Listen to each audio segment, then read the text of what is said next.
நெஞ்சிலே நெருப்ப வச்சா நீரும் அணைக்க முடியுமா? கண்ணிலே முள்ளு தைச்சா இமயம் மூட முடியுமா?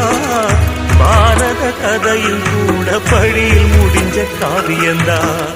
இருப்பதும் இறப்பதும் அந்த இயற்கையோட கையில, இருப்பதும் இறப்பதும் அந்த இயற்கையோட கையில. நான் மறைஞ்ச பின்னும் நிலைப்பது என் உயிர் எழுதும் கதையில. சந்திரனே சூரியனே நட்சத்திர நாயகனே, சந்திரனே சூரியனே நட்சத்திர நாயகனே.